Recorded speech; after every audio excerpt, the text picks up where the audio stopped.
Hi everyone, sorry for the late match reaction. It's my girlfriend's birthday, and actually her party's on the Saturday, so expect a late one for that one. That might not even come till Sunday. But anyway, Arsenal have lost 3-2 to Villarreal, and pre-season plans aren't going well. That's 2 defeats in a row now. Obviously Tottenham out in Hong Kong. And look, the thing is, a lot of the concerns I had post-Tottenham are true. The style of play is stale. The way we attack feels a bit repetitive. We feel worked out. What's weird is that doesn't even feel like the most concerning thing right now. The most concerning thing is that our press is a little bit all over the place. I think across the last few years, we've been, even last season, one of the best pressing teams in the world. And our defence looks really shaky. Now look, we haven't started with, I'd say probably our best back four, but then we started with White, Saliba, Kivior, Lewis Skelly. Had Gabriel in there. We saw how well Kivior did last year. There should still be plenty of stability in there. But the goals we conceded were shambolic. Like, so messy. So it's one thing when you're attacking ideas are stale. It's another when then the principles, or let me re-say, the platform that you've built over these years, which is of a solid foundation of defence, a really cohesive press, when that goes out the window, ultimately Arsenal scored 2 goals today. We conceded 3. That's how football works. We lost the game. Defensively, we were so messy. But the attacking football remains a problem. I wonder whether the defending was so messy because Arteta's trying to release the handbrake. Now, let me just quickly caveat by saying, because of birthday celebrations and all, I've sort of had one eye on the second half. Watched the first half fully. Second half, I sort of more had an eye on it. Saw enough, and we'll talk about that. But the first half, I actually felt that Arsenal were trying new things. I saw Lewis Skelly going on the overlap a few times, saw Martinelli and Saka quite tucked inside. And the reality is, I actually think up until that final ball in the box, I actually felt we played all right, to be honest. I actually felt like there was some encouragement there. As the game went on, Arsenal ran out of ideas and kind of reverted to type and just to what they know, which is a bit concerning.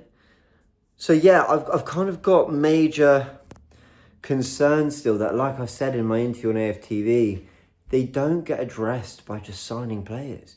Gyokeres started today, Madueke came on, Dalman looks brilliant, Zubimendi, Norgard played. Actually, we've got to talk about a few of those players. And ultimately, it's just the same problems. When Aeri was central, he looked really bright. But the same problem, it means Saka, Martinelli even had the beating of his fullback once or twice. Look, I'm not saying it was a good game from him, but like on an individual level, there was sort of something there from the attackers, something, yet we kind of just looked so devoid of ideas as a kind of cohesive unit. Like, I'm not saying everyone was good enough, but I think you get what I'm trying to say. Like, it falls on the tactics a lot as well. It's not just a player thing. And we lose, 2 really shambolic goals. We do pull one back, Norgard with the header. We'll talk about Norgard in more detail in a sec. I was really impressed with him. But then you go 3-1 down, you win a penalty, Max Dalman, brilliant again. Just not good enough. So let me try to talk about some of the individual things I noticed. Now, I talked about sort of tactically, we looked a little bit more like maybe the wingers were inside, like we're trying to do a little bit more on the overlap. Ben White, by the way, is looking brilliant this pre-season, and during Timber is going to have to work really hard to get his place back. Now, Timber will play certain games, and sometimes they'll play together. I think if we play Liverpool at Anfield, there's every chance there's Timber at left back and White at right back. And I'm okay with that. Lewis Skelly did a great job against Salah last time, don't get me wrong, but I'm okay with that. I think horses for courses. I think you can mix and match. But Ben White looks brilliant. Good to see that. I also thought Norgard was terrific in midfield. Now, I saw him get a lot of praise for some of his other games on the actual tour. I personally didn't quite see it. I saw good performances. I saw steady performances. Maybe I missed something because I thought he looked brilliant in this game. I know he only played the first half. And it's not just because he scored the goal. I put it in a group chat that he was looking really impressive before he got pulled one back for Arsenal. Off the ball, he was a monster. I mean, defensively, he was everywhere. Tackling with real intensity, but also quite upright, not going to ground, winning the ball back, and actually not just making a tackle only for it to fall to the opposition, but legitimately winning back possession for Arsenal.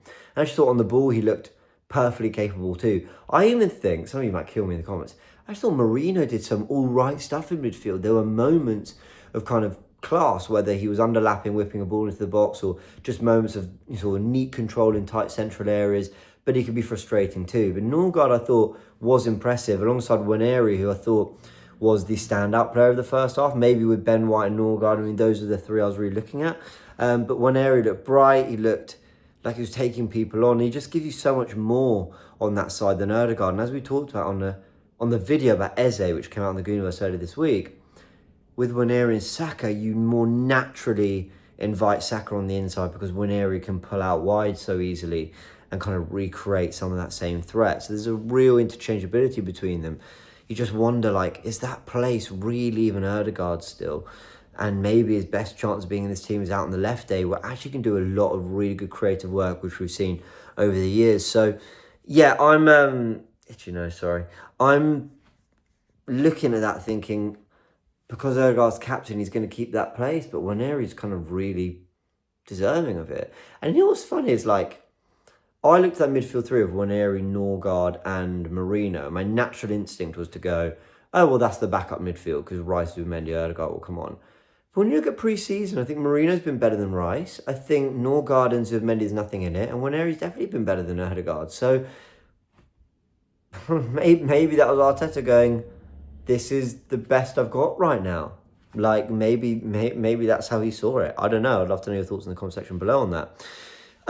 Let's talk Gyokeres quick, because there was a moment I really, really liked in the second half where Marino played through. I think it was meant for Saka, but Gyokeres sort of powered into that through ball and smashed it a goal. I quite liked that. There was a selfishness I liked. It was probably Saka's ball, and actually maybe the more intelligent thing would have been for Saka to run onto that and cut it back for a Gyokeres. I don't know, I need to watch it back. But I like that kind of ruthless mentality, but also that power and pace to just sort of burst him beyond the defenders and work himself a good opportunity for a shot. So I like that from Gyokeres, and I was going to have to release him early. There was one moment in the first half that really frustrated me because he made a really good run down the channel and Lewis Skelly just didn't play the ball. It was a really simple pass and Miles didn't do it. And that was frustrating. I thought, come on, he's made the run. That's what you want. You want Gyokeres sort of tearing into that space. But yeah, anyway, Lewis Skelly didn't find him. And actually I thought, a lot of his other sort of touches in tighter areas or whatever were a bit clumsy. It didn't come so naturally to him. But when there was space to attack, he really, really attacked it. There was another moment where, so Lewis Skelly this time did play it to him. So he drifted out to the left. He actually showed good feet to sort of skip past one defender, then run onto the ball again and drag it past another, and then he went for the cutback. He did some nice things, Gyokeres. But don't expect this guy to be the silkiest, smoothest entertainer. That's not what he is. He's more rough and ready, but play a ball in behind, and we need to get used to releasing that ball earlier. He will run onto it and he will ask a question. He tried to get shots away today, and I like that because he's quite a ferocious striker of a football, and we need to try and make sure that we're playing to those strengths more. It'll take a little bit of time to adjust to, but I think we can. I think we have the tools in this team to do it, but it's going to take some time. Unfortunately, with the season starting and the games we've got, there's just not much time to make it work, is there? Final thing, Max Dowman came on and once again lit up the pitch. I mean, what an unbelievable talent. And look, when he's coming on, again, with that much football to play, guys, he's a first team member now. That's it. Plain and simple. Max Dowman is a part of the first team. He will play Premier League minutes next season. He will be coming on in games. You look at him, he's not short. He's not small. Physicality isn't a problem. His technical level certainly isn't a problem. So it's only because he's 15. But that's a number. You can talk experience, you can talk all these things, but he has been playing above his age group time and time again. And he's come on again and he looks ready to play in the Premier League, and I can't believe I'm saying that. And maybe not week in, week out. No, maybe he won't rack up more than 15 appearances in the league this season. That's still way more than any of us expected when you've got Waneri there, when you've got Madueke there. And of course, Saka is your best player and he occupies that position. But I think Max Dowman's going to be coming on playing some football because whenever I see him, he just looks absolutely mesmerising. So, yeah, we're going to have a 15-year-old playing a part next season, which is crazy to think about. But from what I'm seeing at the moment, he deserves it. Obviously, Madueke came on.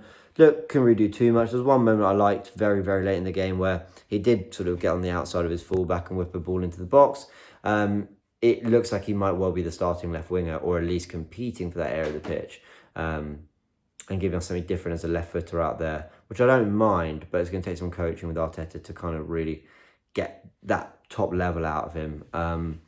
If it's in there, if it's in there, then we hope Arteta can get out of him like he has Saka and other wingers in the past. He looked good at Chelsea on the left. I did think that, but is he the answer for us on the left? I'm not convinced, but I mean, we'll find out.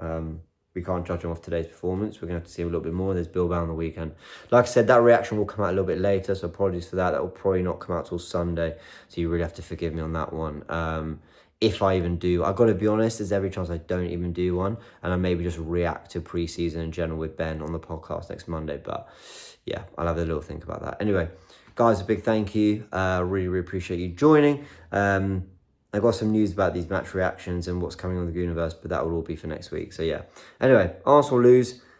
It's the manner of the defeat and the same problems that worry me more than the actual result. But the pattern, the trends are not good right now. We need to right that quickly against Bilbao. But ultimately, if you get 3 points at Old Trafford, everyone forgets all this. So let's see. A week and a half of work to do, Arsenal.